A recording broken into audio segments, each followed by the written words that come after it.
장례식장에서 시신을 본 노숙자가 갑자기 이렇게 말했습니다. 이 어린이는 살해당했어요. 순간 장례식장은 싸늘히 얼어붙었죠. 알고 보니 이 노숙자 왕년의 국과수 출신 법의학자였습니다. 게다가 그 아이의 시신, 심장이 사라진 채 발견되었습니다. 시신의 표정, 복부의 봉합선, 모든 게 어딘가 부자연스러웠죠. 하지만 더 충격적인 건 며칠 전 그 노숙자에게 캔커피를 건네던 빨간 목도리 소녀가 바로 그 시신이 되어 돌아왔다는 겁니다. 대한민국을 뒤흔든 부패 조직과 연관된 이 사망 사건의 진실을 파헤치는 노숙자. 과연 그가 꺼낸 오래된 녹음기 하나가 최고 권력층을 무너뜨릴 수 있을까요? 그 전에 잠깐 구독과 좋아요 먼저 꼭 눌러주시면 복 받으실 거예요. 서울 외곽 한적한 공원 벤치, 메마른 겨울바람이 불어오는 초저녁, 낡은 군용 점퍼를 입은 60대 초반의 남자가 앉아 있습니다. 강태우, 한때는 국립과학수사연구소의 천재 법의학자라 불리던 사람이죠. 그는 지금 헝클어진 머리와 며칠째 깎지 않은 수염으로 초라한 모습이 되었습니다. 손에는 누렇게 변색된 의학서적 한 권이 들려 있어요. 그 책장을 넘기는 손가락은 여전히 정교하고 섬세합니다. 법의학자로서 수많은 시신을 다루며 진실을 밝혀냈던 그 손이죠. 하지만 지금은 그 손으로 노숙자 쉼터에서 받아온 빵 한 조각을 움켜쥐고 있을 뿐입니다. 강태우의 눈빛이 먼 하늘을 향합니다. 그 시선 속에는 지난날의 영광과 현재의 비참함이 교차하고 있었어요. 5년 전 그는 내부 비리를 고발하려다 오히려 조작된 비위 혐의로 쫓겨났습니다. 그날의 기억이 아직도 선명합니다. 연구소 사람들이 지켜보는 가운데 경비원에게 끌려나가는 모습, 평생 모아온 연구 자료들을 담은 박스 하나만 들고 연구소를 떠나던 순간, 그리고 그 이후 모든 인맥과 사회적 지위가 한순간에 무너져 내리던 시간들까지 모든 것을 잃은 그는 처음에는 작은 고시원에서 지냈습니다. 변호사를 선임해 자신의 결백을 증명하려 했지만 그의 말을 믿어주는 사람은 아무도 없었어요. 법정에서도 그의 주장은 받아들여지지 않았고 변호사 비용으로 저축해둔 돈마저 바닥났습니다. 고시원비를 내지 못하게 되자 결국 거리로 나올 수밖에 없었죠. 이제 그는 서울 외곽 노숙자 쉼터를 전전하며 하루하루를 간신히 버티고 있습니다. 사람이 참 한순간에 무너지는 건 쉬운데 다시 일어서기는 왜 이리 힘든지. 강태우의 독백이 차가운 겨울 공기 속에 흩어집니다. 그의 입에서 하얀 김이 모락모락 피어오릅니다. 손가락이 저려오고 발끝은 이미 감각이 무뎌진 지 오래입니다. 이번 겨울은 유난히 춥다고 하지만 그에게는 모든 겨울이 혹독했습니다. 노숙자가 된 첫 겨울, 그는 거의 동사할 뻔했어요. 지나가던 청소부 아저씨가 발견해 119에 신고하지 않았다면 그는 이미 이 세상 사람이 아니었을 겁니다. 강태우는 군용 점퍼에 지퍼를 목까지 올리고 주머니에 손을 깊숙이 집어넣습니다. 그나마 다행인 것은 쉼터에서 이 두꺼운 점퍼를 구할 수 있었다는 거예요. 벤치에 앉아있자니 엉덩이가 얼어붙는 것 같지만 그래도 이곳이 좋았습니다. 사람들의 시선에서 벗어나 홀로 있을 수 있는 곳이니까요.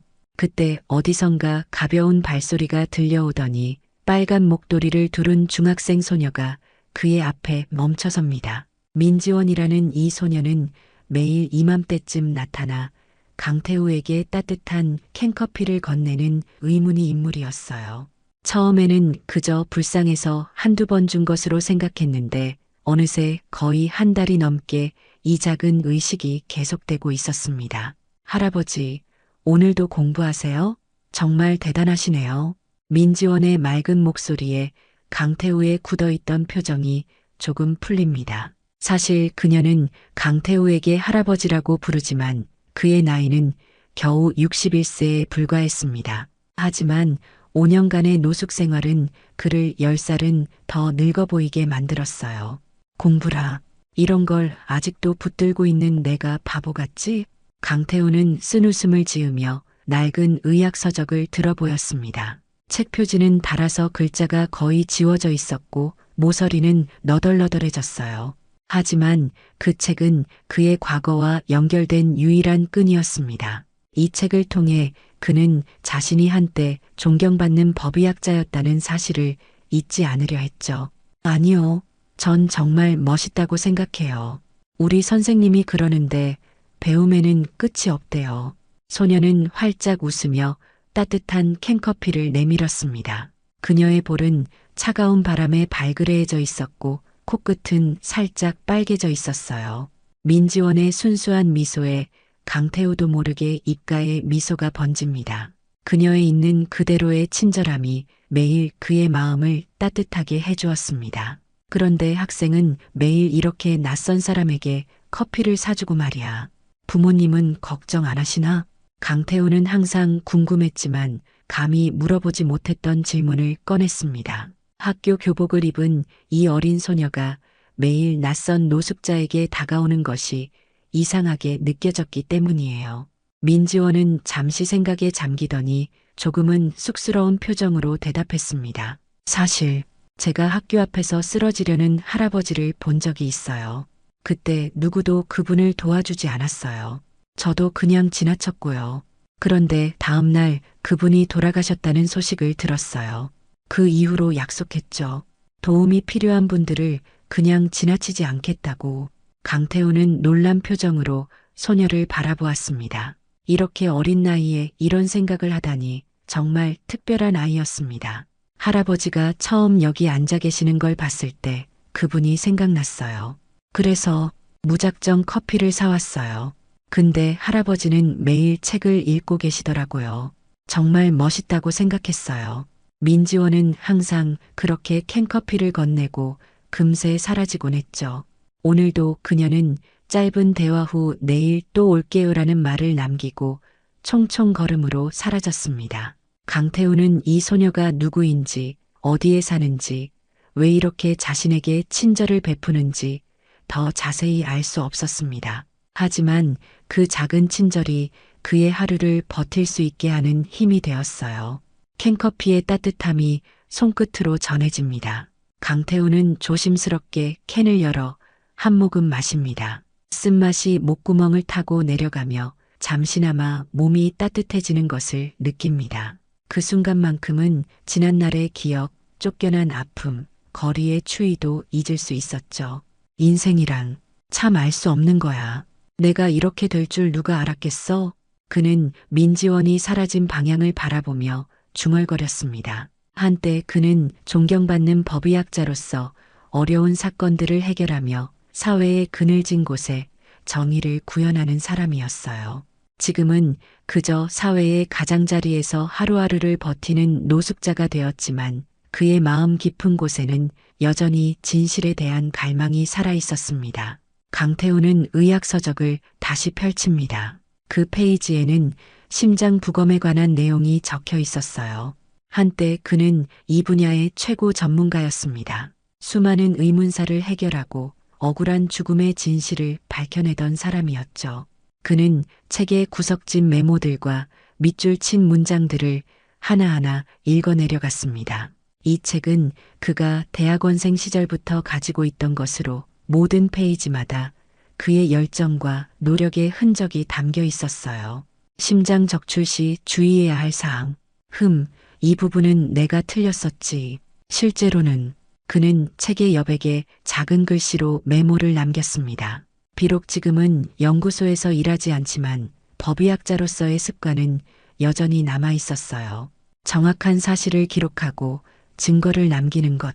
그것이 그의 삶의 신조였습니다. 장면이 바뀌어 과거 영광의 시절로 돌아갑니다. 국립과학수사연구소의 화려한 연구실, 하얀 가운을 입고 자신감 넘치는 표정으로 부검을 진행하는 강태우의 모습이 보입니다. 주변에는 그의 지시를 기다리는 후배 연구원들이 둘러서 있습니다. 모두가 그의 말 한마디, 손짓 하나에 집중하고 있었습니다. 이 시신의 폐에서 발견된 미세 입자는 일반적인 담배 연소물이 아닙니다. 특수 화학물질이 혼합된 흔적이 있어요. 이건 명백한 타살입니다. 자신감 넘치는 그의 진단에 주변 사람들이 감탄하는 모습. 그때의 강태호는 많은 사람들의 존경을 받는 인물이었습니다. 그의 진단 하나로 미해결 살인 사건이 해결되기도 했고 그의 연구 논문은 세계적인 법의학 저널에 실리기도 했어요. 그는 당시 대한민국 법의학계의 자존심이었습니다. 하지만 성공의 정점에서 그는 연구소 내부의 어두운 비밀을 발견했습니다. 일부 고위층의 지시로 부검 결과가 조작되고 증거가 은폐되는 일들이 있었어요. 특히 그가 발견한 가장 충격적인 사실은 장기 이식을 위해 비윤리적인 방법으로 사망 판정이 조작되는 경우였습니다. 그는 이 사실을 고발하려 했지만 오히려 자신이 연구비를 횡령했다는 누명을 쓰고 쫓겨나게 되었죠. 장면은 다시 현재로 돌아옵니다. 강태호는 추억에 잠겨 한동안 멍하니 앉아 있었습니다. 해가 거의 저물고 공원의 가로등이 하나둘 켜지기 시작했어요. 그는 자리에서 일어나 낡은 배낭에 의학서적을 조심스럽게 넣었습니다. 이제 노숙자 쉼터로 돌아가 자리를 잡아야 할 시간이었죠. 그렇지 않으면 따뜻한 잠자리를 놓치게 될 테니까요. 내일도 살아있겠지. 그러면 그걸로 충분해. 그는 작은 목소리로 중얼거리며 공원을 빠져나갔습니다. 가로등 불빛에 그의 긴 그림자가 길게 늘어졌다가 사라졌어요. 강태호는 오늘도 노숙자 쉼터에서 제공하는 무료 급식을 받기 위해 길을 나섰습니다. 날이 점점 추워지고 있어서 몸이 더 무거워지는 느낌이었죠. 그는 지름길을 찾아 좁은 골목길로 접어들었어요. 이 길을 지나면 15분 정도 더 걸어야 급식소에 도착할 수 있었습니다. 골목길은 다른 길보다 바람이 덜했습니다. 높은 건물들 사이에 끼인 좁은 통로는 마치 바람막이 역할을 해주는 듯 했어요. 강태호는 걸음을 재촉했습니다. 무료 급식은 선착순 100명만 제공되었기 때문에 늦으면 굶을 수도 있었죠. 오랜 노숙 생활은 그의 몸을 망가뜨렸습니다. 과거 건강검진에서 항상 좋은 결과가 나왔던 그였지만 지금은 만성기관지염에 시달리고 있었고 오른쪽 무릎은 관절염으로 인해 걸을 때마다 통증이 느껴졌어요. 벌써 2달 전부터 심한 기침이 계속되었지만 병원에 갈 형편이 되지 않았습니다. 골목을 지나는 동안 강태호는 자신의 처지를 생각하며 깊은 한숨을 내쉬었습니다. 과거 연구소 시절 그는 평소에 먹지도 않던 비싼 커피를 매일 아침 사 마시며 출근했었죠. 점심은 항상 연구소 근처 고급 식당에서 동료들과 함께했고 저녁에는 종종 와인 한 잔과 함께 여유로운 시간을 보내곤 했습니다.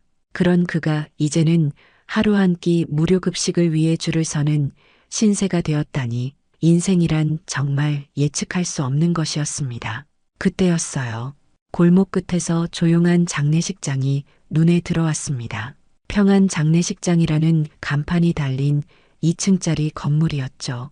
강태호는 무심코 발걸음을 멈추었습니다. 왜인지 모를 이끌림이 느껴졌어요. 이상하네. 평소에는 이런 곳에 관심도 없었는데 장례식장 앞에는 몇 대의 검은색 승용차가 주차되어 있었고 조문객으로 보이는 사람들이 삼삼오오 모여 있었습니다.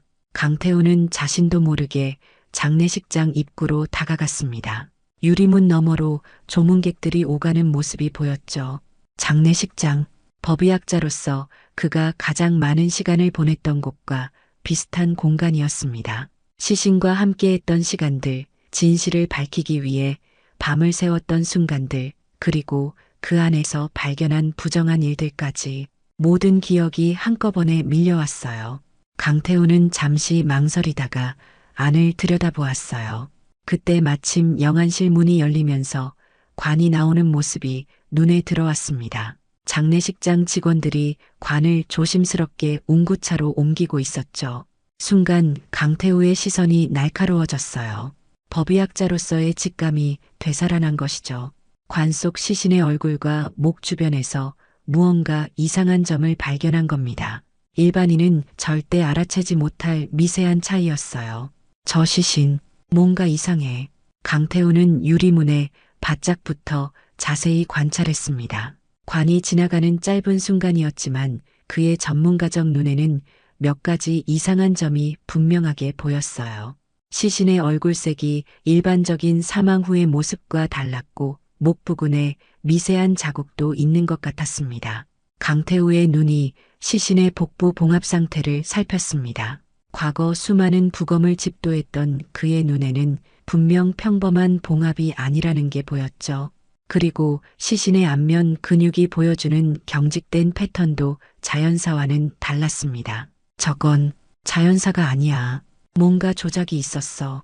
강태우의 심장이 빠르게 뛰기 시작했습니다. 오랜만에 느끼는 감각이었어요.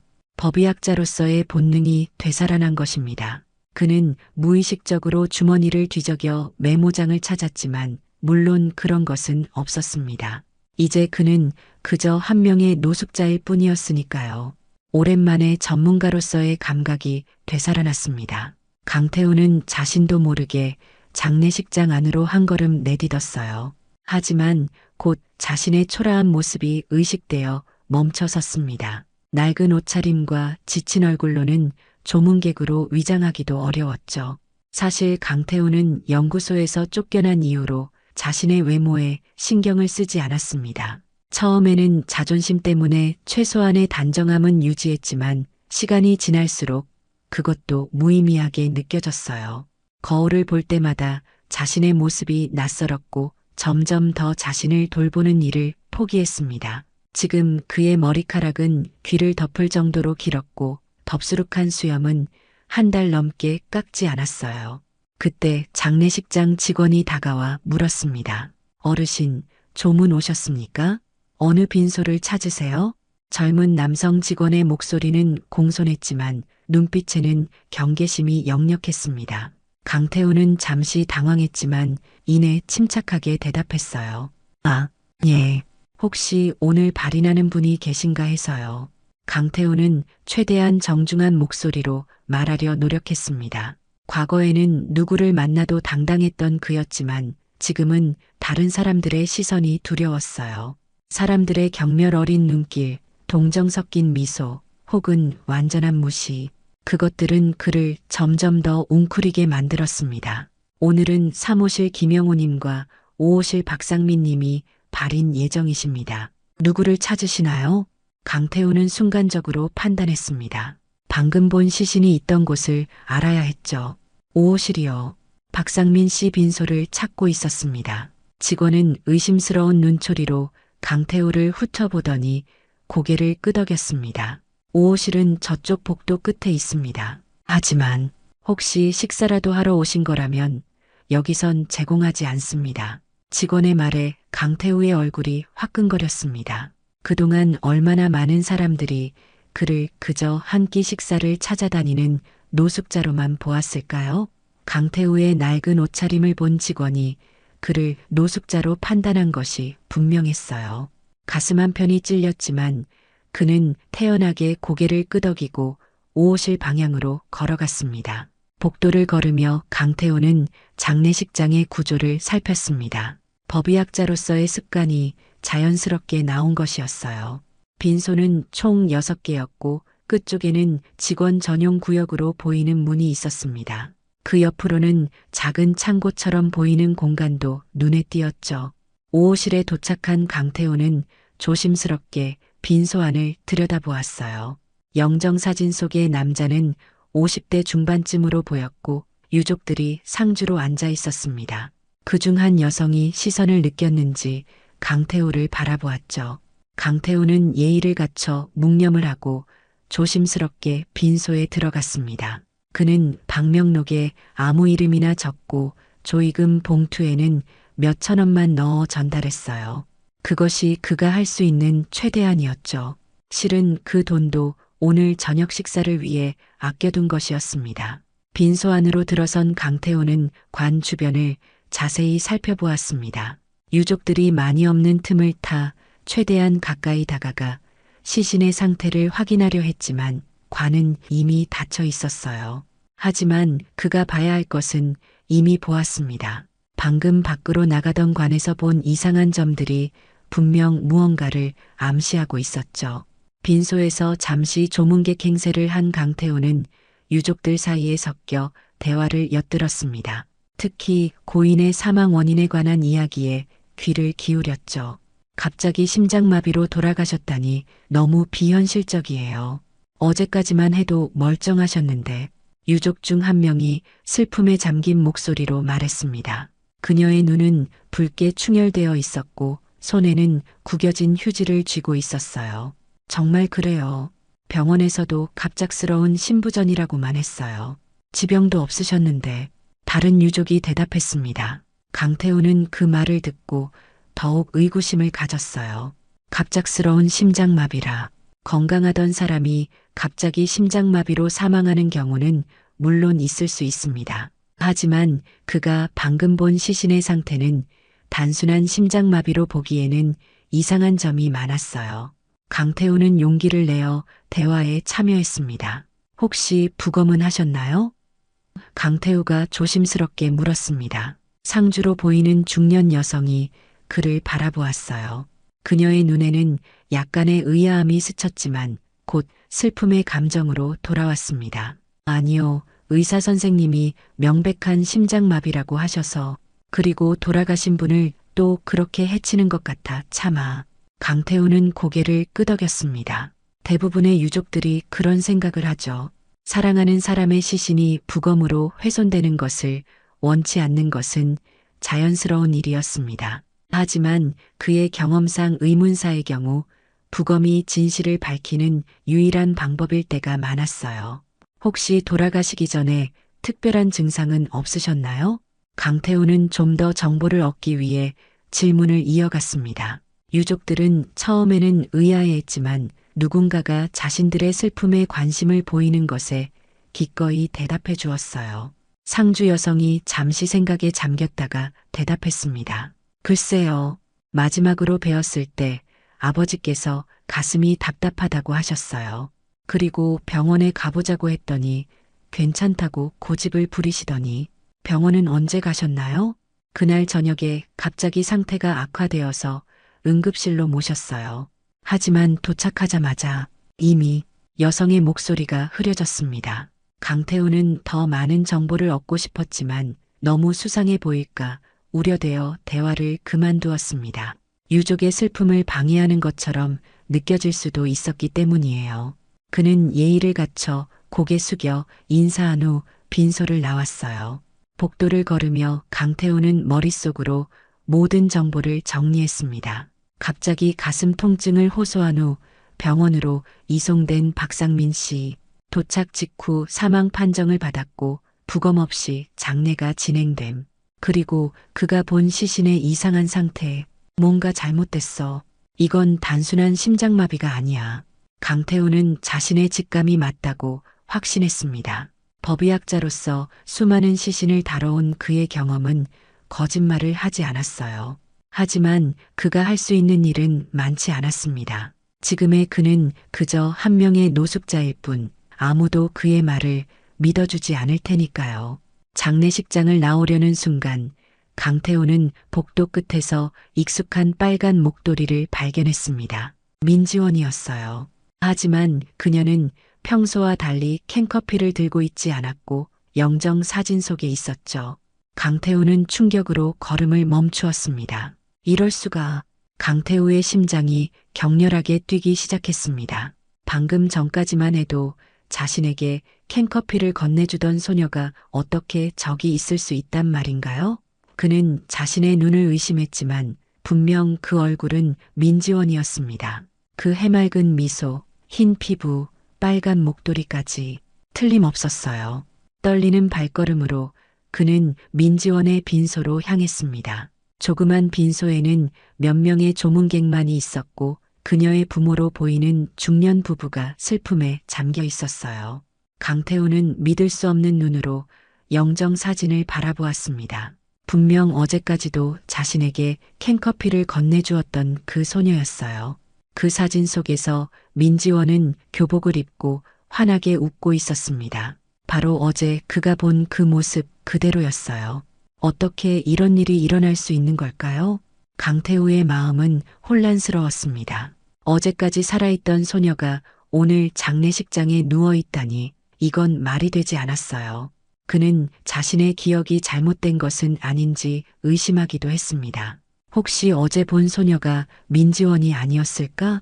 아니면 자신이 환각을 본 것일까? 하지만 그의 기억은 선명했습니다. 어제 오후 공원 벤치에서 만난 민지원. 그녀는 평소와 같이 캔커피를 건네주었고 내일도 오겠다는 말을 남기고 떠났었어요. 그것이 그들의 마지막 만남이 될 줄은 아무도 몰랐습니다. 조심스럽게 강태호는 민지원의 어머니에게 다가갔습니다. 그녀는 흐느끼며 남편의 어깨에 기대어 있었어요.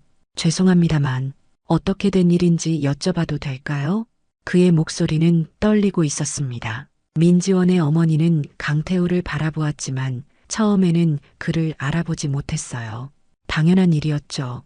민지원이 매일 커피를 건넸던 노숙자가 누구인지 그녀는 알지 못했을 테니까요. 민지원의 어머니는 눈물을 훔치며 대답했어요. 우리 지원이가 학교 앞에서 교통사고를 당했대요. 그런데 병원에 도착했을 때는 이미 의사 선생님이 장기 손상이 심해서 어쩔 수 없었다고 하셨어요. 강태우는 가슴이 무너져 내리는 듯 했습니다. 매일 자신에게 작은 친절을 베풀던 소녀가 갑자기 세상을 떠났다는 사실이 받아들여지지 않았어요. 그는 마치 꿈속에 있는 것처럼 혼란스러웠습니다. 그게 언제 일어난 일이죠? 어제 저녁이요. 지원이가 학원 가는 길이었대요. 신호등도 없는 곳에서 과속하던 차가. 민지원의 어머니는 말을 잇지 못했습니다. 강태우는 순간 의아함을 느꼈어요. 어제 저녁이라면 민지원이 그와 헤어진 후의 일이겠죠. 하지만 그가 기억하기로 민지원은 학원이 아니라 집에 간다고 했었어요. 혹시 사고 시간이 몇 시쯤인지 아세요? 7시쯤이라고 했어요. 목격자가 봤대요. 강태우는 기억을 더듬었습니다. 그와 민지원이 헤어진 시간은 5시 30분경이었어요. 그 사이 무슨 일이 있었던 걸까요? 그리고 왜 민지원은 학원에 간다고 거짓말을 했을까요? 그때 민지원의 시신이 담긴 관이 빈소로 들어오는 모습이 보였습니다. 강태우의 법의학자적 직감이 또다시 살아났죠. 그는 관 주위를 맴돌며 시신의 상태를 살폈어요. 이상하다. 교통사고 피해자의 시신 상태가 아닌데? 강태우는 민지원의 시신에서 여러 이상한 점을 발견했습니다. 특히 가슴 부위의 봉합 상태가 전형적인 장기 적출 후의 형태였어요. 교통사고로 인한 응급수술이라면 이런 봉합 형태가 나오지 않습니다. 그리고 얼굴의 창백함은 과다 출혈의 징후였죠. 또한 교통사고 희생자라면 몸에 타박상이나 골절의 흔적이 있어야 하는데 그런 흔적은 보이지 않았습니다. 오히려 시신은 마치 수술대에서 정교하게 처리된 것처럼 보였어요. 강태우가 몇 분 동안 시신을 관찰하자 장례식장 직원이 다가와 물었습니다. 죄송합니다만 유족분이신가요? 강태우는 당황했지만 침착하게 대답했습니다. 아니요. 제가 민지원 학생을 알고 있어서. 그러시면 조문만 하시고 자리를 비켜주셨으면 합니다. 다른 분들도 오실 거니까요. 장례식장 직원의 어조는 공손했지만 그 안에는 분명한 경고가 담겨 있었어요. 강태우는 마지못해 빈소를 나왔지만 그의 마음은 이미 의심으로 가득 차 있었습니다. 민지원의 죽음에는 분명 뭔가 숨겨진 진실이 있었어요. 장례식장을 나오면서 강태우는 머릿속이 혼란스러웠습니다. 원래는 무료 급식을 받으러 가려던 참이었지만 지금은 배고픔도 잊고 말았어요. 그의 머릿속은 오직 민지원의 죽음과 그 의문점들로 가득 차 있었습니다. 분명 뭔가 있어. 이건 단순한 교통사고가 아니야. 강태우는 중얼거리며 거리를 걸었습니다. 그의 직감은 거짓말을 하지 않았어요. 법의학자로서 수천 건의 사례를 다뤄본 그에게 민지원의 시신 상태는 분명 수상한 점이 많았습니다. 특히 가슴 부위의 봉합 상태는 장기, 특히 심장이 적출되었음을 강하게 시사했어요. 그리고 박상민이라는 사람의 시신도 똑같은 패턴이야. 강태우는 두 사망 사건이 연결되어 있다고 직감했습니다. 둘 다 갑작스러운 사망, 부검 없는 장례 진행, 그리고 시신의 이상한 상태. 이건 우연의 일치가 아니었어요. 며칠이 지났습니다. 강태우는 민지원의 죽음을 둘러싼 의혹을 확인하기 위해 옛 동료를 찾아가기로 결심했어요. 국립과학수사연구원에서 함께 일했던 김정훈, 그는 강태우가 쫓겨날 때도 유일하게 그의 편을 들어준 사람이었습니다. 강태우는 오랜만에 면도를 하고 작은 노숙자 쉼터에서 깨끗이 세탁된 옷으로 갈아입었어요. 5년 만에 과거의 모습을 조금이나마 되찾으려 했지만 거울 속 초라한 모습은 여전히 그를 슬프게 했습니다. 김정훈, 아직도 나를 기억할까? 강태우는 김정훈이 자주 가는 카페 앞에서 그를 기다렸습니다. 연구소 시절 김정훈은 점심시간마다 이 카페에서 아메리카노를 마시곤 했어요. 5년이 지났지만 그의 습관이 변하지 않았기를 바라며 강태우는 기다렸습니다. 점심시간 예상대로 김정훈이 카페로 들어섰고 강태우는 깊은 숨을 들이마신 후 그를 따라 들어갔어요. 김정훈은 이제 30대 중반의 남성이 되어 있었습니다. 그는 여전히 단정한 차림이었고 과거보다 더 자신감 있는 모습이었어요. 정훈아. 김정훈은 뒤를 돌아보더니 놀란 표정을 감추지 못했습니다. 그의 눈이 커지고 입이 약간 벌어졌어요. 명백히 그는 강태우를 알아보았지만 그 변화된 모습에 충격을 받은 것이 분명했습니다. 선배님? 강태우 선배님 맞으세요? 강태우는 쓸쓸하게 미소 지었습니다. 그는 자신의 모습이 얼마나 변했는지 잘 알고 있었어요. 한때 당당하고 자신감 넘치던 법의학자가 이제는 초라한 노숙자의 모습이 되었으니까요. 두 사람은 조용한 구석 자리에 앉았습니다. 김정훈의 표정에는 미안함과 당혹스러움이 교차했어요. 그는 강태우의 변한 모습에 어떻게 반응해야 할지 몰라 어색하게 자리에 앉았습니다. 선배님, 어떻게 지내셨어요? 연락도 안 되고 정말 걱정 많이 했습니다. 김정훈의 목소리에는 진심이 담겨 있었습니다. 강태우가 연구소에서 쫓겨날 때 김정훈은 유일하게 그의 결백을 믿어주었고 도움을 주려 했어요. 하지만 당시 막 입사한 신임 연구원이었던 그도 할 수 있는 일은 많지 않았습니다. 강태우는 쓴웃음을 지었습니다. 보다시피 이 모양이야. 하루하루 버티며 살고 있지. 김정훈은 잠시 말을 잇지 못했습니다. 그의 눈에는 죄책감이 어렸어요. 정말 죄송합니다. 그때 더 도와드리지 못해서. 됐어. 내가 어쩔 수 있는 상황도 아니었고. 근데 내가 오늘 온 건 다른 이유가 있어. 강태우는 자신이 발견한 장례식장의 의심스러운 정황과 민지원의 죽음에 대해 설명했습니다. 그는 자신이 본 시신의 상태, 불일치 않은 사망 경위, 그리고 자신의 직감에 대해 차분히 이야기했어요. 김정훈은 처음에는 의심스러운 표정이었지만 점차 심각한 표정으로 바뀌었어요. 선배님, 그게 사실이라면 정말 큰일입니다. 불법 장기 적출은 중범죄예요. 김정훈의 표정이 긴장으로 굳어졌습니다.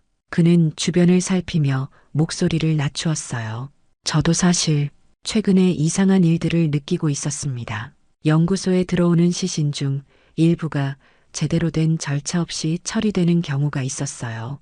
특히 특정 병원에서 의뢰한 경우에는 부검 결과가 비공개로 처리되기도 하고요.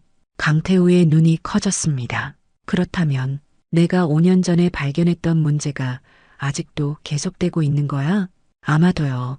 하지만 확실한 증거는 없습니다. 모두 조심스럽게 움직이고 있어서. 나도 알아. 그래서 내 도움이 필요해. 혹시 그 장례식장과 관련된 부검 보고서나 데이터를 볼 수 있을까? 김정훈은 망설이는 기색이 역력했습니다. 그의 이마에 땀이 맺혔고 손은 조금씩 떨리고 있었어요. 그게 쉽지 않을 것 같습니다. 요즘 보안이 강화되어서. 강태우는 김정훈의 어려움을 이해했습니다. 그가 요청하는 것은 김정훈의 직업 윤리에 위배되는 일이고 발각될 경우 그 역시 직장을 잃을 수 있었습니다. 하지만 이것은 단순한 호기심이 아니라 생명과 관련된 중대한 문제였어요. 강태우는 김정훈의 눈을 똑바로 쳐다보았어요. 정훈아, 난 진실만 알고 싶은 거야. 그 아이가 매일 나에게 커피를 건네주던 소녀가 이유 없이 죽었어. 뭔가 이상해. 그의 목소리에는 절박함이 묻어 있었습니다. 김정훈은 강태우의 진심을 느꼈을 것이고 그의 말이 단순한 망상이 아님을 알아차렸을 거예요. 김정훈은 잠시 침묵하다가 마지못해 고개를 끄덕였습니다. 알겠습니다. 제가 할 수 있는 선에서 도와드릴게요. 하지만 시간이 좀 필요합니다. 강태우는 안도의 한숨을 내쉬었어요. 고마워. 그리고 한 가지 더. 혹시 내가 예전에 살던 고시원이 아직 있을까? 거기에 중요한 것을 두고 왔거든. 김정훈은 잠시 생각하더니 대답했습니다. 아마도요. 그 골목은 재개발 계획에서 빠졌으니까요. 대화를 마친 강태우는 바로 자신이 과거에 살던 고시원으로 향했습니다. 그곳은 연구소에서 쫓겨난 직후 잠시 머물렀던 곳이었어요. 그때는 아직 돈이 조금 남아 있어서 몇 개월간 지낼 수 있었습니다. 하지만 재판 비용과 생활비로 모든 것을 탕진한 후 그는 더 이상 고시원비를 낼 수 없게 되었죠. 낡은 건물은 여전히 그 자리에 있었고 관리인 아저씨도 5년 전과 같은 분이었어요. 머리가 많이 하얘지고 얼굴에 주름이 더 깊어졌지만 분명 그때 그 사람이었습니다. 아이고, 강 선생님 아니십니까? 세상에, 어디 계셨어요? 갑자기 사라지셔서. 관리인 아저씨는 강태우를 보자마자 알아보았습니다. 그의 얼굴에는 놀라움과 함께 반가움이 묻어났어요. 강태우는 쓸쓸한 미소를 지었습니다. 자신을 알아보는 사람이 아직 있다는 사실이 조금은 위안이 되었지만 한편으로는 자신의 초라한 모습이 부끄럽기도 했습니다. 긴 얘기입니다. 혹시 제 옛날 방이 아직 있을까요? 중요한 물건을 두고 왔거든요. 관리인은 고개를 끄덕였어요. 그럼요. 203호는 지금 비어 있어요. 나중에 찾으러 오실까봐 짐도 그대로 두었답니다. 강태우는 놀랐습니다. 5년이 지났는데도 그의 물건들이 아직 남아있다니 믿기 어려웠어요. 정말요? 짐을 안 치우셨다고요?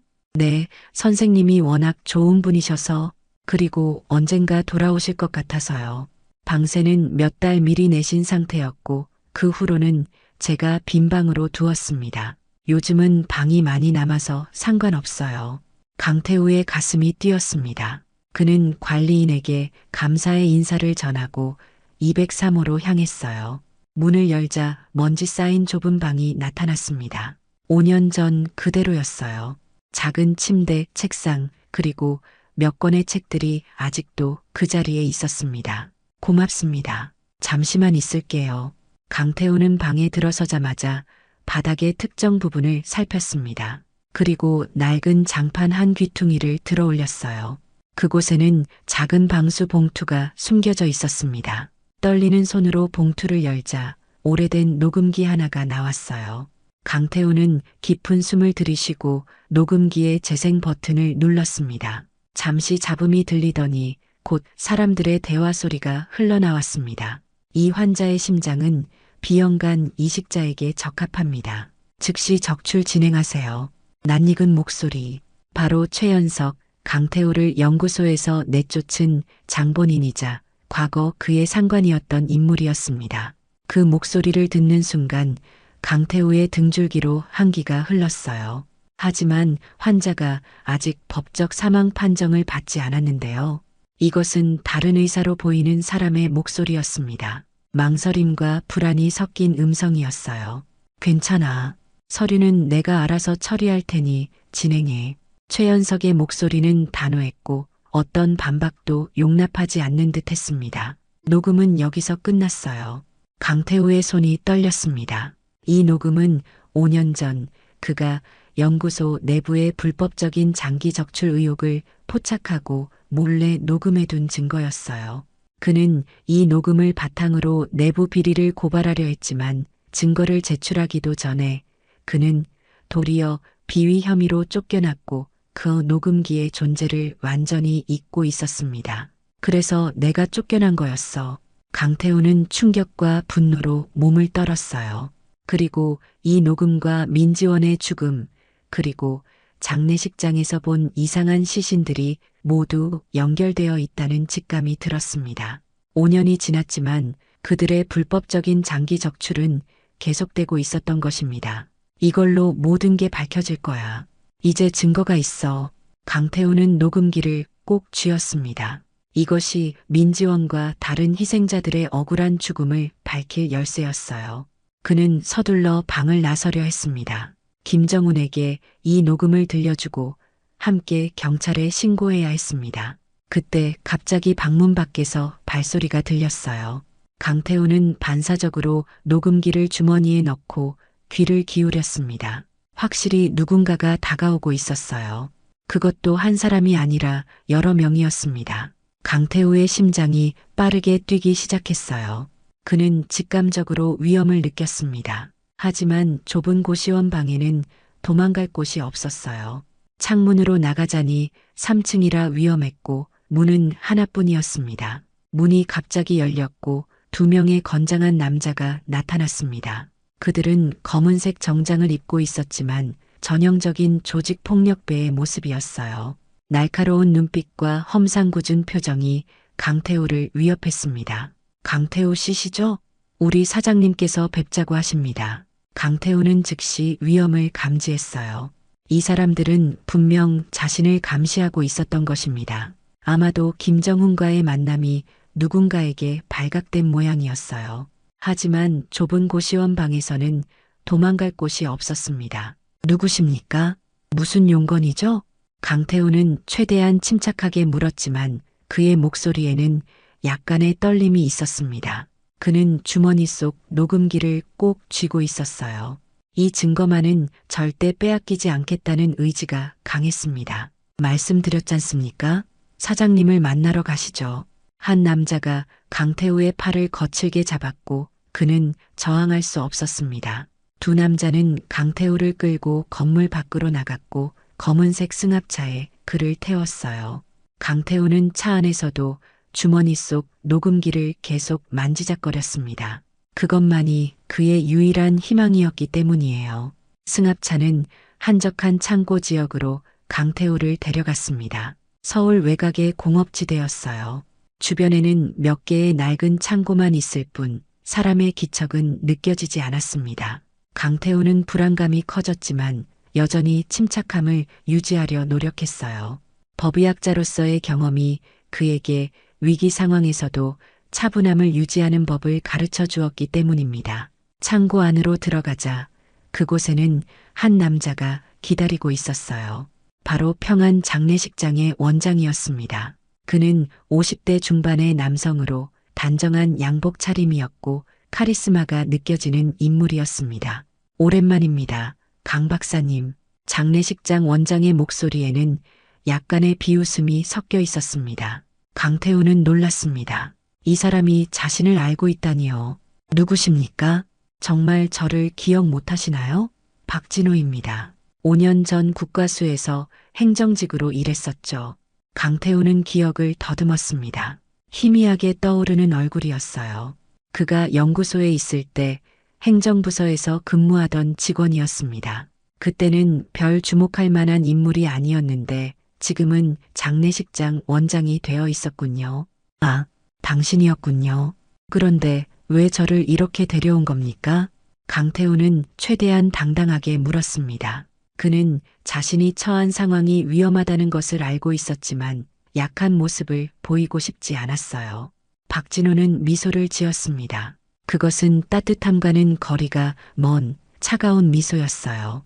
그는 테이블 위에 놓인 물병에서 물을 따라 한 모금 마신 후 말을 이었습니다. 당신이 우리 장례식장을 뒷조사하고 다닌다는 소식을 들었습니다. 특히 민지원이라는 소녀의 시신에 관심이 많으시다고요. 강태우는 등골이 오싹해지는 것을 느꼈습니다. 누군가가 자신을 감시하고 있었다는 뜻이었어요. 어쩌면 그가 장례식장을 방문했을 때부터 모든 행동이 관찰되고 있었는지도 모릅니다. 강태우는 침착함을 유지하려 노력했습니다. 그 아이를 알고 있었습니다. 갑작스러운 죽음이 의아해서요. 호기심은 때로 화를 부르기도 합니다. 강 박사님, 당신 같은 노숙자가 이제 와서 무슨 정의를 실현하겠다고. 박진호의 말에는 경멸이 담겨 있었습니다. 그는 강태우를 위아래로 훑어보며 비웃는 듯한 표정을 지었어요. 강태우는 화가 났지만 참았습니다. 지금은 감정을 드러낼 때가 아니었으니까요. 하지만 진실에 대한 그의 열망은 억누를 수 없었습니다. 강태우의 눈이 분노로 번쩍였습니다. 그 아이의 심장을 적출했죠? 무슨 목적으로요? 박진호는 잠시 놀란 표정을 지었다가 이내 웃음을 터뜨렸어요. 역시 법의학자의 눈은 다르군요. 맞습니다. 하지만 그건 고귀한 목적을 위한 것이었어요.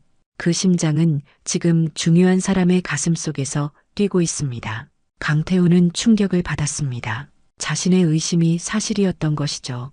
민지원은 장기 적출을 위해 희생된 것이었습니다. 그의 가슴이 분노로 가득 찼어요. 중요한 사람이요? 누굴 위해 무고한 소녀의 생명을 빼앗은 거죠?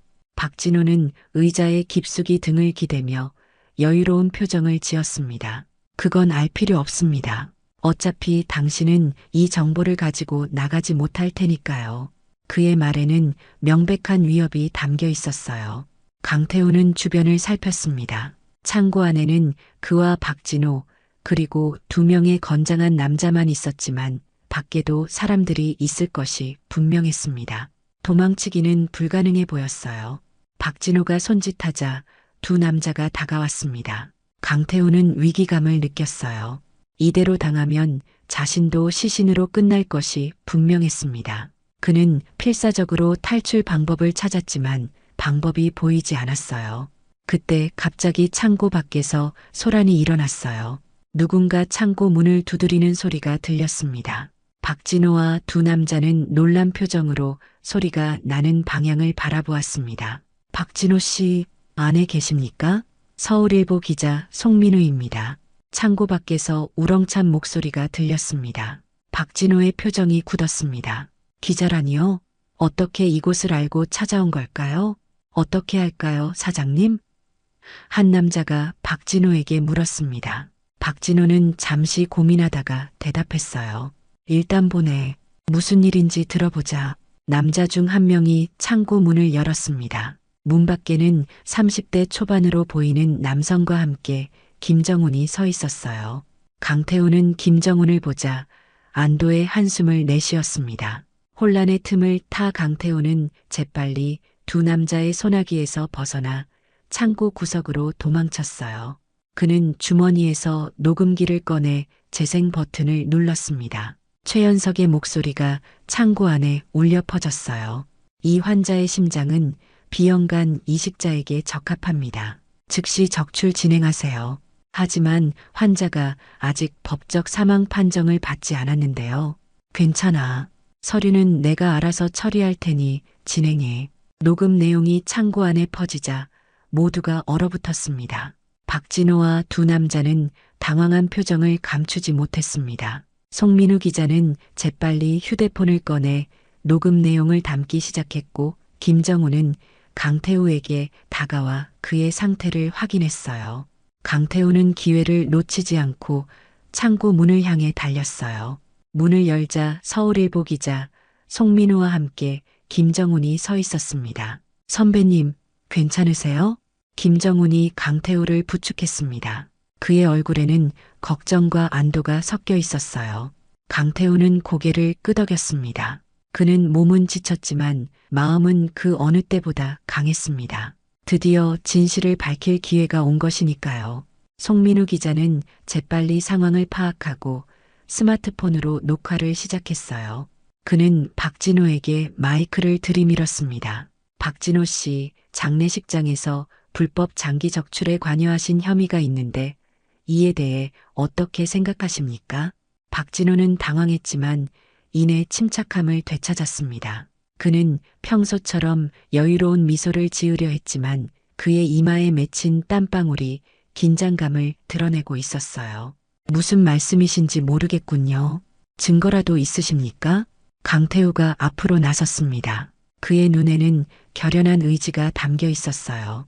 증거, 내가 가진 이 녹음 테이프와 장례식장 운영 일지, 그리고 민지원의 시신 사진이 증거가 될 겁니다. 김정훈이 가방에서 서류 뭉치를 꺼냈어요. 그리고 이것도요.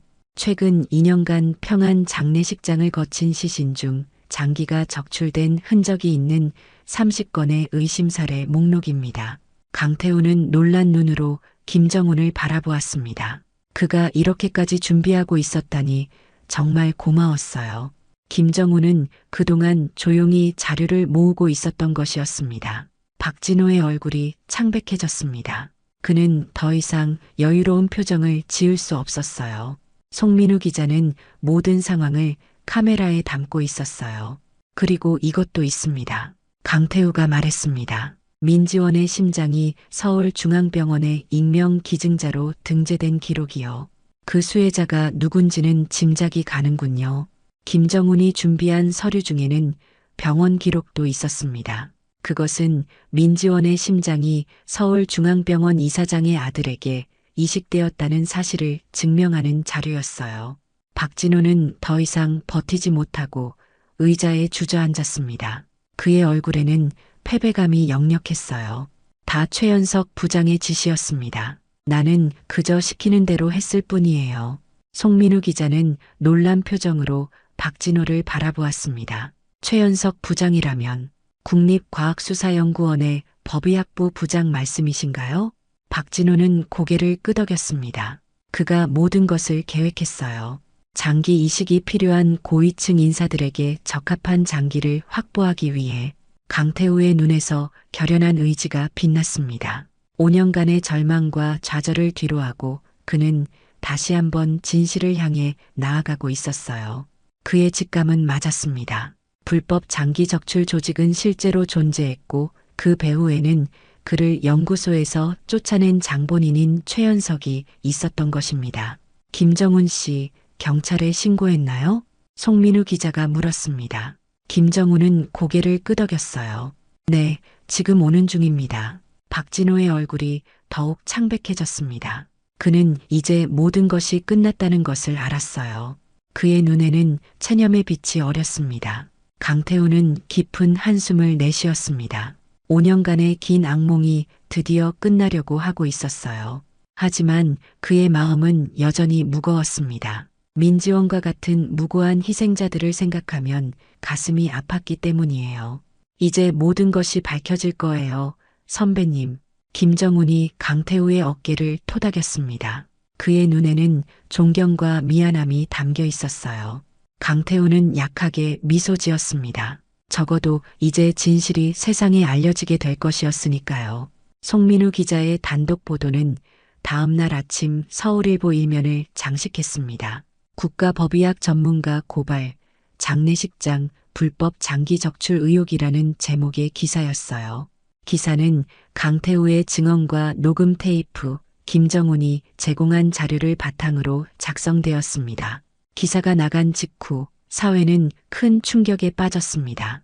국립과학수사연구원과 같은 국가기관이 불법 장기 적출에 연루되었다는 사실은 많은 사람들에게 분노와 공포를 안겨주었어요. 특히 민지원과 같은 어린 희생자들의 이야기는 많은 이들의 심금을 울렸습니다. 경찰은 평안 장례식장을 압수수색했어요.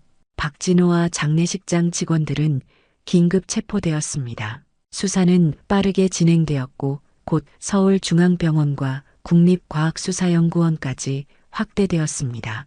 강태우는 자신의 오래된 녹음 테이프가 드디어 빛을 발하는 것을 보며 깊은 감회에 잠겼습니다.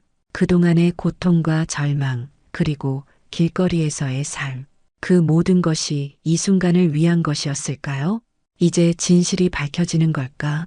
강태우는 경찰서에서 자신의 진술을 마치고 나왔습니다. 서울의 겨울 하늘은 여전히 차갑고 회색빛이었지만 그의 마음에는 오랜만에 따스함이 느껴졌어요. 민지원을 위한, 그리고 수많은 피해자들을 위한 작은 정의가 실현되고 있다는 느낌이었습니다. 그날 저녁 김정훈이 강태우를 찾아왔어요. 그는 이제 강태우를 위한 임시 숙소를 마련해 주었습니다. 작은 원룸이었지만 5년간 거리에서 살아온 강태우에게는 천국과도 같은 공간이었어요. 선배님, 중요한 소식이 있습니다. 김정우는 조심스럽게 주변을 살핀 후 말을 이었어요. 압수수색 결과 평안 장례식장의 배후에 국과수 고위 간부가 있다는 증거가 나왔습니다. 강태우의 눈이 커졌습니다. 최연석인가? 김정우는 고개를 끄덕였어요. 네. 그리고 그게 다가 아닙니다. 최연석 부장은 서울중앙병원 이사장의 아들에게 민지원의 심장을 이식했다는 정황이 드러났어요. 강태우의 손이 떨렸습니다. 최연석, 그는 5년 전 강태우를 연구소에서 쫓아낸 장본인이었어요.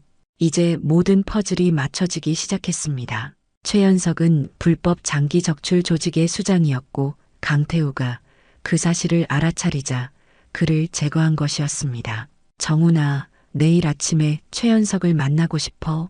김정훈의 표정이 놀랍고 걱정스러워 보였어요. 무슨 말씀이세요? 그건 너무 위험합니다.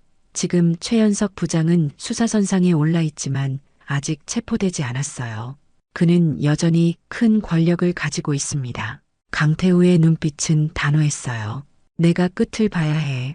5년 전의 일도 민지원의 죽음도 모든 것의 진실을 확인하고 싶어. 김정우는 한참 동안 고민하다가 결국 고개를 끄덕였습니다. 알겠습니다. 하지만 혼자 가시면 안 됩니다. 제가 동행할게요. 강태우는 미소를 지었습니다. 고마워, 정훈아. 하지만 이건 내가 해결해야 할 일이야. 그리고 걱정 마. 이미 송민우 기자에게 계획을 말해뒀어. 그가 도와주기로 했어. 김정우는 여전히 걱정스러운 표정이었지만 더 이상 말리지 않았습니다. 그는 강태우의 결심이 확고하다는 것을 알았으니까요. 다음 날 아침 강태우는 새로 산 옷을 입고 면도도 깔끔하게 했습니다. 5년 만에 처음으로 자신을 제대로 가꾼 것이죠. 거울 속의 모습은 여전히 지치고 늙어 보였지만 적어도 그의 눈빛만큼은 과거의 당당함을 되찾고 있었습니다. 강태우는 국립과학수사연구원 앞에 섰습니다. 5년 만에 다시 찾은 이곳은 여전히 위압적인 모습이었어요. 높은 유리창과 현대적인 건물 외관은 변함없었지만 그에게 이곳은 이제 과거의 영광이 아닌 비리와 부정의 온상으로 느껴졌습니다. 그는 깊은 숨을 들이마시고 정문으로 걸어갔습니다. 경비원이 그를 의심스러운 눈초리로 바라보았어요. 최연석 부장님을 뵙고 싶습니다. 경비원은 의아한 표정으로 강태우를 바라보았어요. 방문 예약이 되어 있으신가요? 아니요. 하지만 꼭 만나야 합니다. 강태우라고 전해주세요. 경비원은 잠시 망설이다가 내선 전화를 걸었습니다. 그는 작은 목소리로 누군가에게 강태우의 방문을 알렸어요. 강태우의 심장이 빠르게 뛰었습니다. 최연석이 그를 만나주지 않을 수도 있었기 때문이죠. 놀랍게도 잠시 후 경비원은 고개를 끄덕이며 전화를 끊었습니다. 최 부장님께서 올라오라고 하십니다. 5층입니다. 강태우는 놀랐지만 그것을 내색하지 않았어요. 아마도 최연석은 자신이 얼마나 많은 것을 알고 있는지 확인하고 싶었을 겁니다. 어쩌면 그를 회유하거나 위협하려는 계획일 수도 있었죠. 강태우는 떨리는 마음으로 엘리베이터에 올랐습니다. 5년 전 이 건물에서 쫓겨나던 날의 기억이 생생했어요. 당시 그는 가슴에 깊은 상처를 안고 이곳을 떠났고 그 후로 인생이 나락으로 떨어졌습니다. 당시에는 자신의 삶이 어떻게 바뀔지 상상도 하지 못했죠.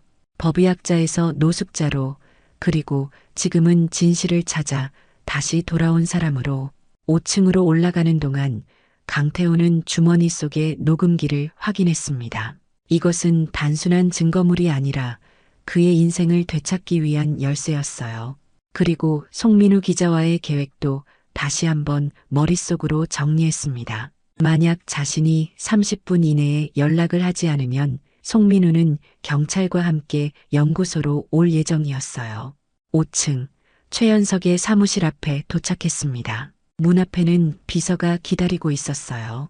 젊은 여성으로 그녀 역시 강태우를 보자 놀란 표정을 감추지 못했습니다. 강태우 씨이신가요? 부장님께서 기다리고 계십니다. 비서가 문을 열자 넓은 사무실 안에 최연석이 보였습니다. 여전히 단정한 양복 차림의 그는 창가에 서서 바깥을 내다보고 있었어요. 그의 뒷모습은 5년 전과 똑같았지만 머리카락은 눈에 띄게 하얗게 변해 있었습니다. 강태우는 숨을 깊게 들이마셨습니다. 이 순간을 위해 그는 5년간 살아왔다고 해도 과언이 아니었어요. 그의 가슴 속에서는 분노와 슬픔, 그리고 정의에 대한 열망이 뒤섞였습니다.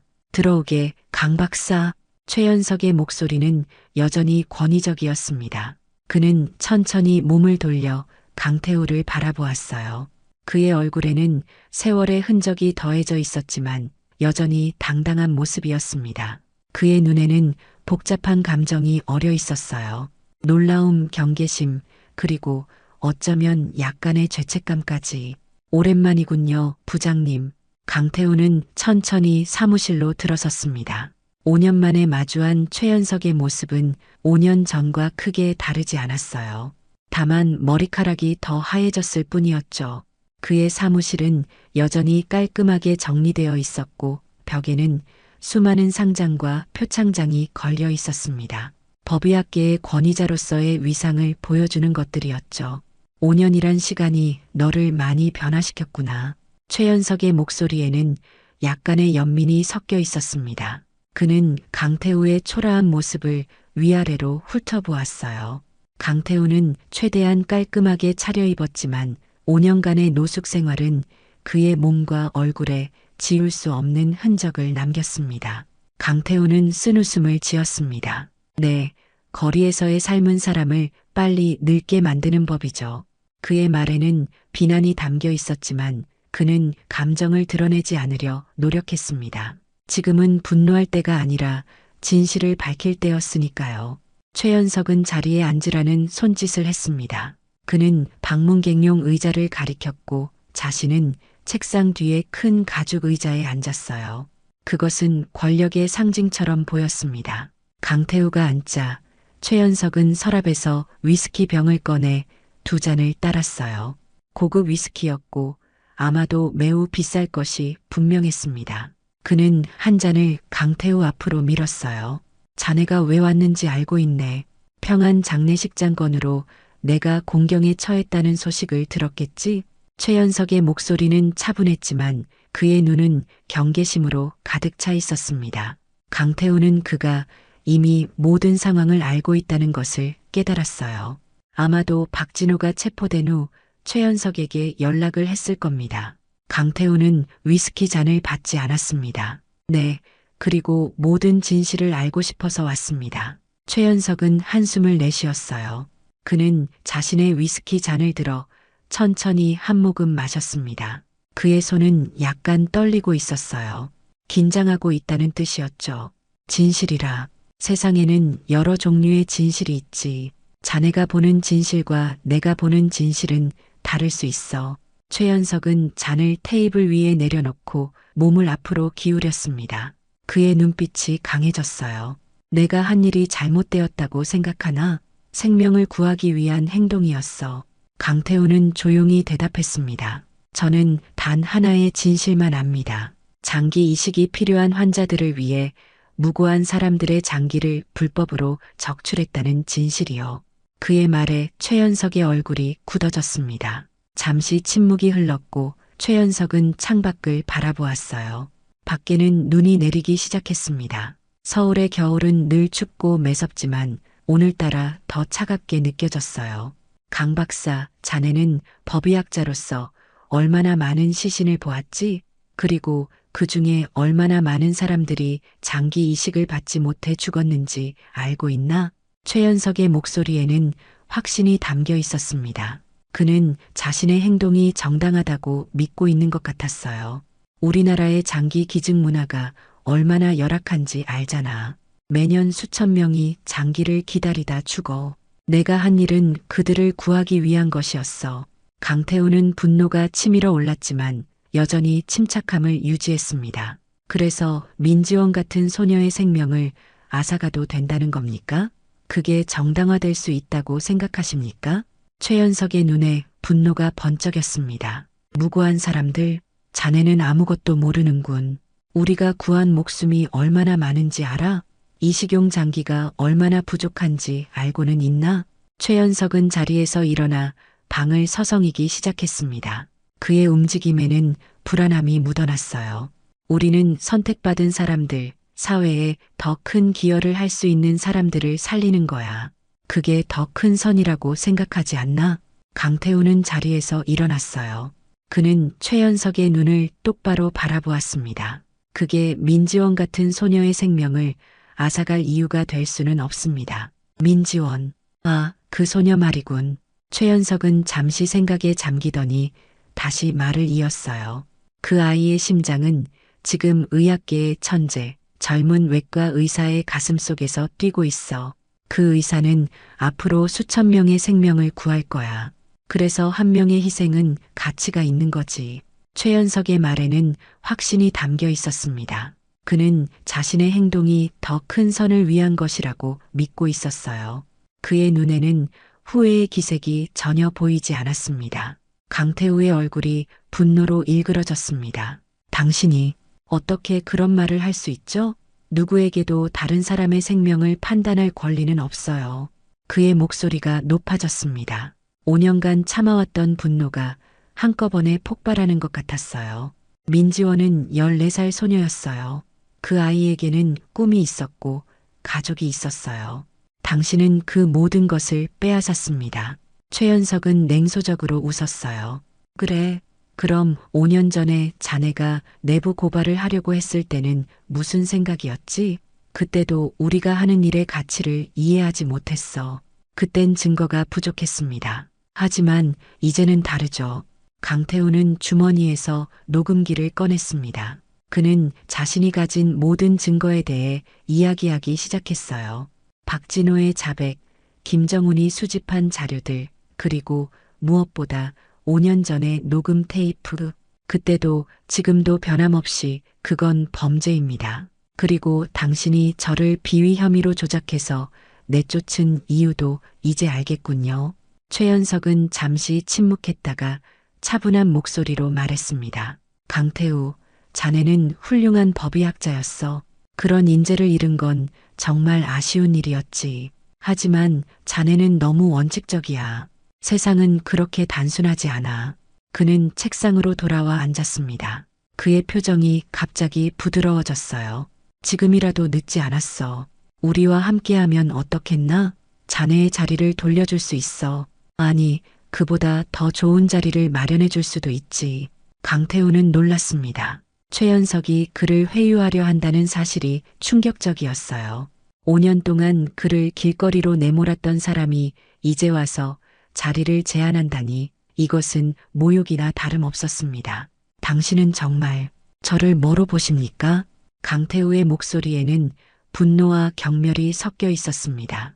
최연석은 그의 반응에 당황한 듯 했어요. 아마도 그는 강태우가 쉽게 유혹에 넘어올 것이라 생각했던 모양이었습니다. 생각해보게, 강 박사, 자네는 지금 아무것도 없어. 노숙자 신세로 전락했고 5년이란 세월을 허비했어. 하지만 나와 함께한다면 모든 것을 되찾을 수 있어. 명예도, 권력도, 그리고 편안한 삶도. 최연석의 제안은 달콤했습니다. 강태우는 잠시 흔들렸어요. 5년간의 고통스러운 삶이 주마등처럼 스쳐 지나갔습니다. 추운 겨울밤 공원 벤치에서 잠들던 순간들, 사람들의 경멸 어린 시선, 끼니를 걱정해야 했던 나날들. 하지만 곧 민지원의 얼굴이 떠올랐습니다. 그 순수한 미소, 그리고 매일 아침 건네주던 따뜻한 캔커피. 그 기억이 강태우의 마음을 다시 단단하게 만들었어요. 아니요. 제가 원하는 건 정의입니다. 당신과 같은 사람들이 법의 심판을 받는 것, 그것만이 제가 원하는 것입니다. 강태우의 목소리는 흔들림 없이 단호했습니다. 최연석의 표정이 굳어졌어요. 그는 더 이상 회유가 통하지 않는다는 것을 깨달았습니다. 그렇다면 할 수 없군. 최연석은 서랍을 열어 무언가를 꺼내려 했습니다. 강태우는 그것이 위험한 물건일 수 있다고 직감했어요. 그는 재빨리 녹음기의 재생 버튼을 눌렀습니다. 그때 갑자기 사무실 문이 열렸습니다. 송민우 기자와 경찰들이 들어왔어요. 그들은 강태우가 보낸 문자 메시지를 받고 찾아온 것이었습니다. 최연석 부장님, 불법 장기 적출 조직 가담 혐의로 체포하겠습니다. 경찰 간부가 단호한 목소리로 말했습니다. 최연석의 얼굴이 창백해졌습니다. 그는 당황한 기색을 감추지 못했어요. 이게 무슨 소리요? 증거가 있습니까? 송민우 기자가 앞으로 나섰습니다. 방금 당신과 강태우 씨의 대화가 모두 녹음되었습니다. 그리고 기자는 휴대폰을 꺼내 녹음된 내용을 재생했어요. 강태우의 가슴이 떨려왔습니다. 자신도 모르게 송민우 기자와 함께 이 만남을 계획했던 것이었습니다. 강태우가 최연석의 사무실에 들어가기 전 송민우는 그에게 소형 녹음기를 주었고 그것은 지금까지의 모든 대화를 담고 있었어요. 최연석은 분노로 일그러진 표정으로 강태우를 노려보았어요. 자네가 나를 함정에 빠뜨렸군. 강태우는 담담하게 대답했습니다. 아니요. 당신이 스스로 함정을 팠습니다. 저는 그저 진실을 밝히고자 했을 뿐이에요. 경찰이 최연석에게 다가가 미란다 원칙을 고지하기 시작했습니다. 하지만 최연석은 갑자기 창가로 뛰어갔어요. 순간 사무실은 혼란에 빠졌고 최연석은 서랍에서 무언가를 꺼내려 했습니다. 강태우는 본능적으로 움직였어요. 그는 최연석에게 달려가 그를 제지했습니다. 두 사람은 잠시 몸싸움을 벌였고 그 과정에서 서랍 속에 권총이 바닥에 떨어졌어요. 최연석은 권총을 향해 손을 뻗었지만 강태우가 그를 강하게 밀쳐냈습니다. 이제 끝입니다, 부장님. 강태우의 목소리는 차분했지만 그 안에는 강한 의지가 담겨 있었습니다. 경찰이 최연석을 제압했고 그는 체념한 듯 저항을 멈추었습니다. 그의 눈에는 패배감이 가득했어요. 강태우는 숨을 고르며 창가에 기대섰어요. 5년간의 긴 악몽이 마침내 끝나는 순간이었습니다. 창밖으로 눈이 더 굵게 내리고 있었어요. 하얀 눈은 마치 모든 것을 정화시키는 듯 했습니다. 경찰이 최연석에게 수갑을 채우고 그를 데리고 나갔습니다. 최연석은 마지막으로 강태우를 돌아보았어요. 그의 눈에는 이제 분노 대신 공허함만이 남아 있었습니다. 자네가 이겼군, 강 박사. 하지만 세상은 변하지 않아. 권력과 돈이 있는 자들은 항상 법 위에 있지. 강태우는 그의 말에 대답하지 않았습니다. 그는 단지 창밖을 바라보며 깊은 숨을 내쉬었어요. 최연석의 말이 일부 맞을 수도 있었지만 적어도 오늘은 정의가 승리한 날이었습니다. 송민우 기자가 강태우에게 다가왔어요. 수고하셨습니다, 강 선생님. 이제 모든 것이 밝혀질 겁니다. 강태우는 고개를 끄덕였습니다. 네, 그러길 바랍니다. 그는 창밖으로 펼쳐진 서울의 풍경을 바라보았습니다. 5년 전 이 같은 창문에서 바라본 풍경은 그에게 희망과 자부심을 주었습니다. 하지만 지금은 모든 것이 달라 보였어요. 그는 더 이상 이곳에 속하지 않았고 또 속하고 싶지도 않았습니다. 그날 저녁 뉴스 속보로 최연석의 체포 소식이 전해졌습니다. 국립과학수사연구원 고위 간부의 불법 장기 적출 조직 연루 혐의는 사회에 큰 충격을 주었어요. 특히 서울중앙병원 이사장과 그의 아들까지 연루된 사실이 드러나면서 의료계 전체가 큰 위기에 빠졌습니다. 강태우는 김정은의 집에서 텔레비전 뉴스를 보며 복잡한 감정에 휩싸였어요. 그가 5년 전에 막으려 했던 범죄가 계속되었고 그 과정에서 민지원 같은 무고한 희생자가 발생했다는 사실이 그를 괴롭혔습니다. 뉴스에서는 지금까지 파악된 피해자만 10명이 넘는다고 보도했습니다. 대부분은 갑작스러운 사고나 심장마비로 사망한 것으로 처리되었지만 실제로는 장기 적출을 위해 의도적으로 사망 판정이 조작된 경우였어요. 그 중에는 민지원처럼 어린 피해자들도 있었습니다. 선배님 괜찮으세요? 김정훈이 걱정스러운 표정으로 물었습니다. 강태우의 얼굴은 창백했고 그의 손은 약간 떨리고 있었어요. 괜찮아. 그냥 이 모든 일이 끝났다는 게 믿기지 않을 뿐이야. 강태우의 목소리는 피곤함이 묻어났습니다. 5년간의 긴 싸움이 마침내 끝난 것이죠. 그는 안도감과 함께 이상한 공허함을 느꼈습니다. 마치 오랫동안 달려온 마라톤 주자가 결승선을 통과한 후 느끼는 그 홀가분함과 동시에 찾아오는 허탈감 같은 것이었어요. 송민우 기자가 강태우를 찾아왔어요. 선생님, 인터뷰 요청이 쇄도하고 있습니다. 많은 사람들이 선생님의 이야기를 듣고 싶어 합니다. 강태우는 고개를 저었습니다. 저는 영웅이 아닙니다. 그저 한 소녀의 죽음을 통해 깨달은 것이 있을 뿐이에요. 그래도 선생님 덕분에 더 많은 희생을 막을 수 있게 되었습니다. 그리고 국과수에서 선생님의 복직을 검토 중이라는 소식도 있어요. 강태우는 창밖을 바라보았습니다. 밤하늘에 별들이 반짝이고 있었어요. 복직이요. 글쎄요. 저는 이제 다른 길을 가고 싶습니다. 송민우는 놀란 표정으로 강태우를 바라보았습니다. 다른 길이요? 어떤 길을 말씀하시는 건가요? 강태우는 잠시 생각에 잠겼다가 대답했어요. 아직 정확히는 모르겠습니다. 하지만 더 이상 죽은 자들의 비밀을 밝히는 일은 하고 싶지 않아요. 이제는 살아있는 사람들을 돕는 일을 하고 싶습니다. 그의 말에는 확신이 담겨 있었습니다. 5년간의 노숙 생활은 그에게 많은 것을 가르쳐 주었어요. 사회의 가장 밑바닥에서 그는 사람들의 진짜 얼굴을 보았고 작은 친절이 얼마나 큰 위안이 될 수 있는지도 알게 되었습니다. 며칠 후 민지원의 부모님이 강태우를 찾아왔습니다. 그들의 얼굴에는 슬픔과 감사의 감정이 교차하고 있었어요. 강태우는 그들을 김정훈의 집으로 초대했습니다. 작은 거실에서 세 사람은 조용히 마주 앉았어요. 선생님 덕분에 우리 딸의 죽음이 헛되지 않게 되었습니다. 민지원의 어머니가 눈물을 훔치며 말했어요. 그녀는 지친 표정이었지만 그 눈에는 약간의 평온함이 느껴졌습니다. 지원이가 선생님에게 매일 커피를 건네준 이유를 이제 알 것 같아요. 그 아이는 항상 어려운 사람들을 돕고 싶어 했거든요. 민지원의 아버지가 말을 이었습니다. 우리 딸은 어릴 때부터 남다른 아이였어요. 한 번은 자기 용돈을 모아서 노숙자분들께 빵을 사드리기도 했죠. 그래서 저희가 반대했는데 그의 목소리가 흐려졌습니다. 강태우는 민지원이 왜 자신에게 그토록 친절했는지 이제야 조금 이해할 수 있었어요.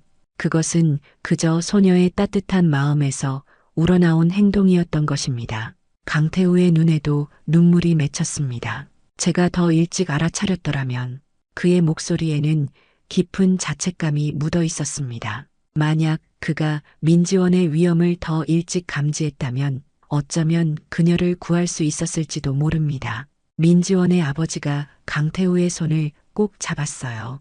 자책하지 마세요.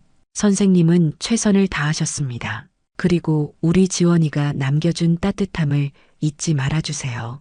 그의 말에는 위로와 함께 깊은 슬픔이 담겨 있었습니다. 민지원의 부모님은 딸을 잃은 아픔을 안고 살아가야 했지만 적어도 이제 그 죽음의 진실을 알게 되었고 책임자들이 처벌받게 되었다는 사실에 약간의 위안을 얻은 것 같았어요. 그들은 작별 인사를 나누기 전 민지원이 생전에 가장 아끼던 빨간 목도리를 강태우에게 건넸습니다. 이걸 가지고 계세요. 지원이의 마음이 담긴 선물입니다. 민지원의 어머니는 떨리는 손으로 깨끗이 세탁된 빨간 목도리를 강태우에게 건넸습니다. 그것은 민지원이 항상 두르고 다니던 바로 그 목도리였어요. 강태우는 떨리는 손으로 목도리를 받았습니다. 그 따뜻한 감촉이 그의 마음에 위안을 주었어요.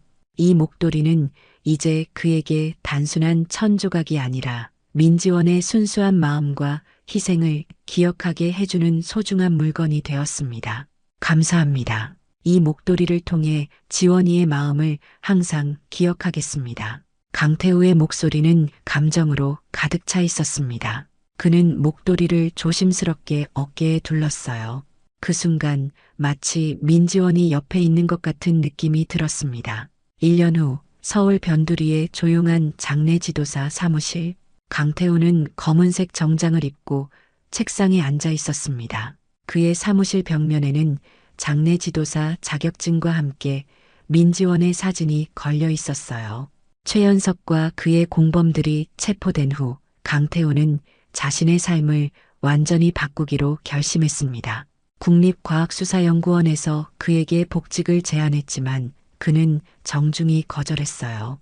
대신 그는 장례 지도사 자격증을 취득하기 위한 공부를 시작했습니다. 죽은 자의 비밀을 밝히는 일보다 그들의 마지막 길을 존엄하게 배웅해주는 일이 더 의미 있을 것 같아서요. 그는 인터뷰에서 이렇게 말했습니다. 그의 이야기는 많은 사람들에게 감동을 주었고 그의 작은 장례 지도사 사무실은 곧 사람들로 붐비기 시작했어요. 특히 그는 가난한 사람들을 위한 무료 장례 서비스를 제공하기도 했습니다. 강 선생님, 다음 상담 준비되셨습니다. 젊은 여성 비서가 문을 열고 말했습니다. 강태우는 고개를 끄덕이며 자리에서 일어났어요. 그는 국과수 복직 제안을 거절하고 대신 장례 지도사 자격을 취득해 어려운 유족들을 돕는 일을 선택했습니다. 들어오시라고 해주세요. 사무실로 들어온 것은 60대 노부부였습니다. 그들의 얼굴에는 깊은 슬픔이 묻어났어요. 노부부는 조심스럽게 강태우 앞에 앉았습니다. 안녕하세요. 저는 장례 지도사 강태우입니다. 무엇을 도와드릴까요? 강태우의 목소리는 부드럽고 차분했습니다. 그는 이제 사람들의 슬픔을 공감하는 법을 알았고 그들에게 위로를 건네는 방법도 배웠어요. 노부부는 서로를 바라본 후 조심스럽게 말을 꺼냈습니다. 저희 아들이 갑자기 세상을 떠났습니다. 하지만 장례 비용이 너무 비싸서 노인의 목소리가 떨렸습니다. 그는 장례 비용을 마련하지 못해 괴로워하는 듯 했어요. 강태우는 이런 상황을 많이 보았습니다. 죽음이라는 슬픔 위에 경제적 부담까지 더해지면 유족들은 더욱 큰 고통을 겪게 됩니다. 강태우는 따뜻한 미소를 지었어요. 걱정 마세요. 제가 도와드리겠습니다. 저희는 형편이 어려운 분들을 위한 무료 장례 지원 프로그램이 있습니다. 노부부의 눈에 안도의 빛이 어렸습니다. 그들은 서로의 손을 꼭 잡았어요. 강태우는 그들에게 차를 대접하며 필요한 절차를 설명해 주었어요. 그의 목소리는 차분하고 위로가 담겨 있었습니다. 장례는 단순히 시신을 처리하는 절차가 아닙니다.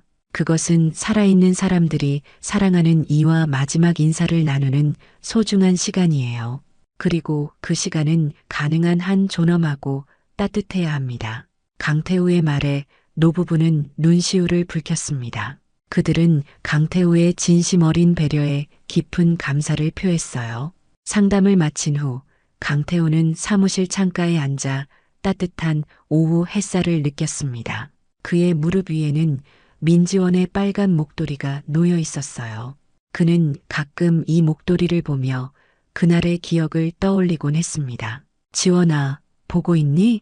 내가 이제 사람들의 마지막 길을 따뜻하게 배웅해주고 있단다. 강태우는 작은 캔커피를 열어 한 모금 마셨어요. 이제 그는 매일 아침 이 커피로 하루를 시작합니다. 민지원을 기억하는 그만의 방식이었죠. 장례 지도사가 된 강태우는 단순히 장례 절차만 진행하는 것이 아니라 유족들의 마음을 어루만지고 그들이 슬픔을 이겨낼 수 있도록 돕는 일에 최선을 다했습니다. 특히 그는 장례식에서 고인의 삶을 기리는 의미 있는 시간을 만들기 위해 노력했어요. 고인이 살아온 삶의 의미를 되새기고 그가 남긴 사랑과 추억을 기억하는 것.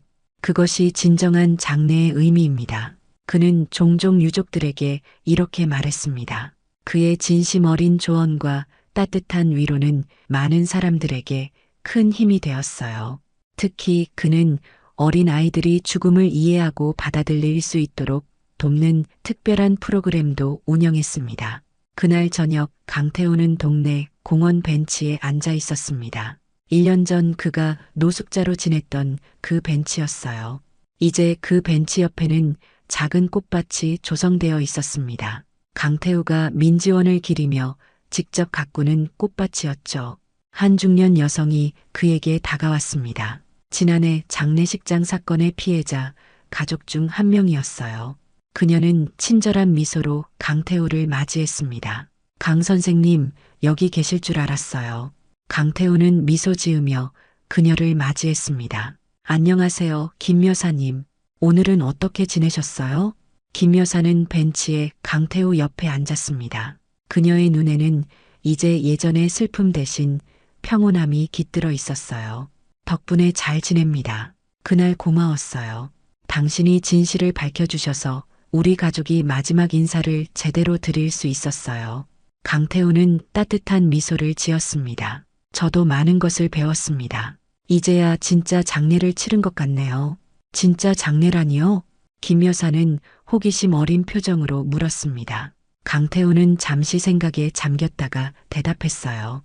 네, 죽음을 넘어 삶의 의미를 찾는 것. 그게 진정한 장례가 아닐까 싶습니다. 그의 말에는 깊은 성찰이 담겨 있었습니다. 지난 1년간 그는 많은 사람들의 마지막을 지켜보며 죽음이 단순한 끝이 아니라 또 다른 시작일 수 있다는 것을 깨달았어요.